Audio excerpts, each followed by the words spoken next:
Bayi ini hampir meninggal. Dan dokter hampir memindahkan badannya. Tetapi tiba-tiba ada seorang burung masuk melalui jendela. Burung ini mengetuk-ngetuk badannya. Hasilnya, bayi ini kembali hidup dengan ajaib. Mulai saat itu, anak ini selalu memiliki hubungan khusus dengan burung. Dan burung juga sangat dekat dengannya. Bahkan dia membuat sarang burung di kamarnya. Anak ini khawatir kipas angin akan menyakiti burung. Jadi dia memutuskan listriknya. Dia selalu menjadi penyelamat burung. Sampai suatu saat, burung itu berkelahi dan tewas. Bahkan burung yang kecil juga tewas. Ternyata dia mengetahui alasannya. Terlalu banyak kabel yang memiliki tegangan listrik. Jadi mereka mengadakan demonstrasi di depan pabrik. Tapi tidak ada hasil. Bahkan dia dianggap sebagai pria gila dan diusir. Dia membawa masalah ini ke pengadilan. Tetapi pemerintah juga sudah disuap. Ketika seorang staf mengukur radiasi, mereka melihat bahaya radiasi sudah lebih dari tingkat aman. Tapi pengadilan menolak gugatannya. Tetapi dia melihat makin banyak burung yang mati. Dia merasa sangat sedih. Dia naik ke atas tower. Dengan sangat marah. Dia mengikat sebuah tali, dan ingin bunuh diri. Dan banyak burung yang berkeliling di dekatnya. Setelah itu, jiwanya keluar dari tubuhnya. Jiwanya kembali ke taman. Memanggil jiwa burung. Karena panggilannya, maka jiwa burung juga ikut terbang. Dan mengitari jiwanya, dan jiwanya berubah menjadi seorang dewa. Dan dia berteriak pada langit, dia adalah manusia burung yang berasal dari kemarahan burung. Tapi manusia tidak tahu hal ini. Seperti kamu duduk di depan layar menonton video. Dan tidak pernah memberi like. Teleponmu akan terbang. Tetapi insiden ini terjadi di banyak tempat. Di pasar. Jalanan yang padat. Kota berada di kekacauan. Seorang pria bangun dan melihat dirinya dikelilingi oleh telepon genggam. Dia adalah penjual telepon genggam. Dia ingin mengambilnya. Tapi tidak berhasil. Tapi tiba-tiba ada banyak burung di layar. Dia tidak tahu apa yang terjadi.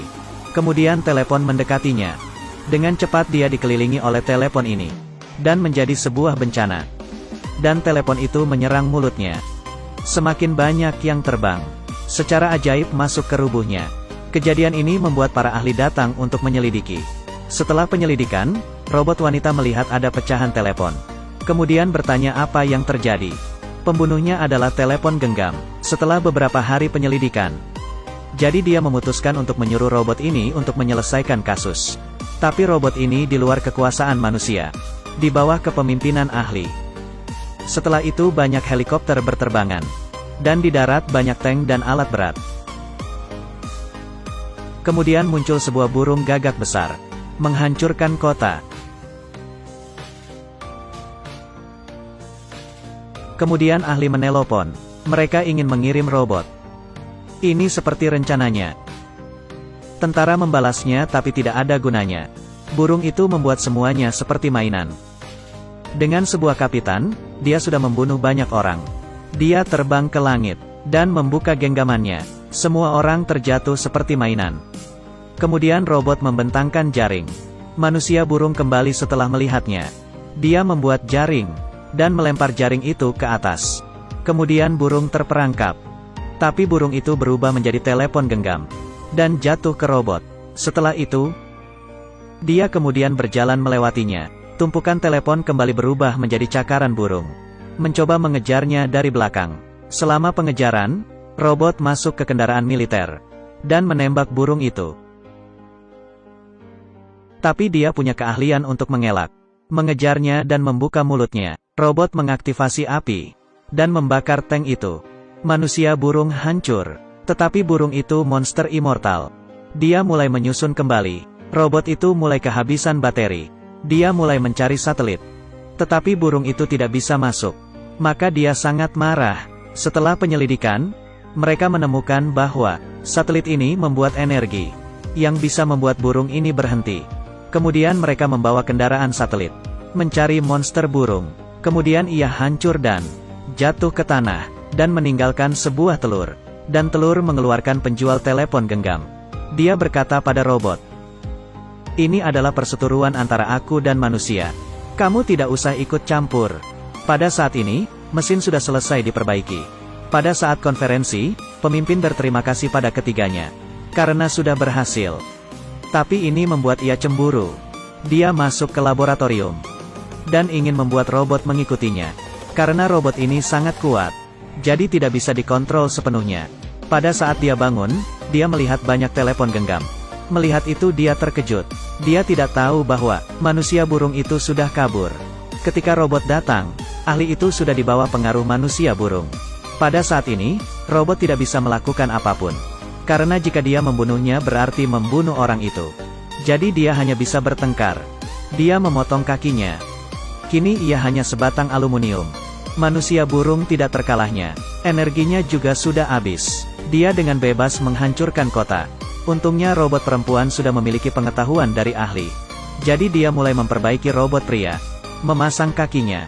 Dan juga menyalakan sistemnya. Dan membuat chip untuknya. Jadi ini adalah mesin Terminator 2.0. Di sisi lain, manusia burung datang ke stadium. Dia menggunakan telepon genggam untuk menghalangi pintu masuk. Dia ingin membunuh semua orang di sana. Tapi kemudian robot itu datang. Dia membawa banyak robot lain. Robot membuat banyak senjata dan menembak manusia burung itu. Manusia burung kembali berubah menjadi burung gagak dan terbang ke arah robot. Tapi robot kemudian berubah menjadi sebuah bola besar. Kemudian bola ini berguling-guling dan menembakinya. Setelah itu, burung berubah menjadi telepon genggam besar. Robot tertawa. Dan dia berubah menjadi magnet. Dan mengubahnya menjadi manusia besi besar. Setelah itu mereka berdua saling berkelahi. Kamu pukul saya sekali, saya akan memperbaiki diri dengan cepat. Jadi tidak ada masalah. Setelah perkelahian yang tidak selesai, robot selesai baterai.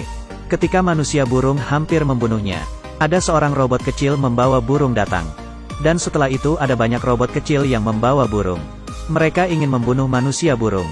Jika kamu membunuh robot, mereka membawa banyak robot kecil dan burung. Manusia burung keluar dari tubuh ahli. Dan ahli itu jatuh ke lantai, robot wanita menyelamatkannya. Saat ini, burung kembali mengalihkannya. Manusia burung mencari robot itu. Kemudian robot memperbesar sinyal radiasi. Dan akhirnya manusia burung terbakar.